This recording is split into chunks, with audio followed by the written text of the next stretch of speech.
of all, good evening to all of you. And congratulations to the newlyweds, Ate and Kuya. So, finally, dumating na yung araw na hindi lang pinakahintay, kundi matagal na rin kinastressan, pinaghahandaan.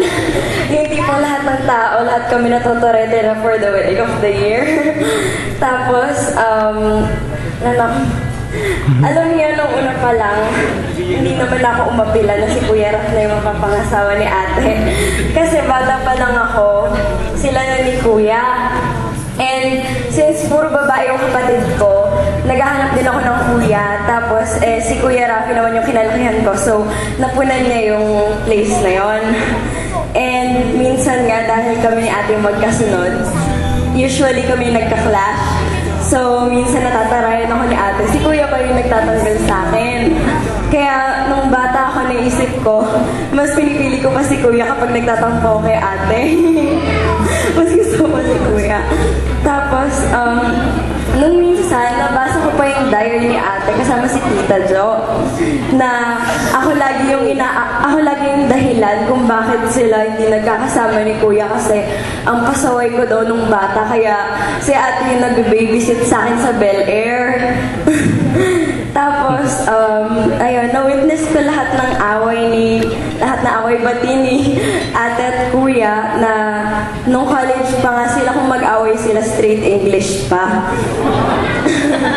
Tapos si ate laging nakanguso, binabara si Kuya. Si Kuya naman nakakaawa. Kasi si Ate sobrang taray.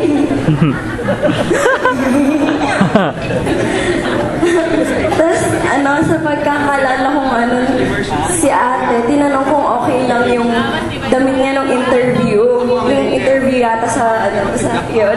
Tapos, ang sagot ni Kuya, parang pang 80s. So, parang nagsimula na yung World War III. Nung nag-away-away sila. Tapos, ayun. I guess by now, you guys can just laugh about the things that you used to make a big deal out of. But in spite of all the endless bickering of these two, alam ko namang they can't live without each other. At pinasasalamatan ko nga pala lahat ng sumuporta kay Ate and Kuya. At sa mga tao na naniniwalang starting from third year high school pa lang that they will come a long way. Kasi ako from the start, alam ko namang si Kuya Raf na yung magiging brother-in-law ko. Tapos dati tinanong kami ni Mama kung paano kung hindi si Kuya Raf yung naging boyfriend ni Ate. Nasagot lang namin ni Katie, hindi namin matatanggap yung kahit na sino maliban kay Kuya Rafi. So, to top it all off, ang wish ko lang naman for you guys is to maintain a God-centered relationship, less fights, and especially I wish to have a pamangkin na. Dapat kamukha namin ni Katie para maganda din. So, congratulations and I love you both. Sino pupulot yan?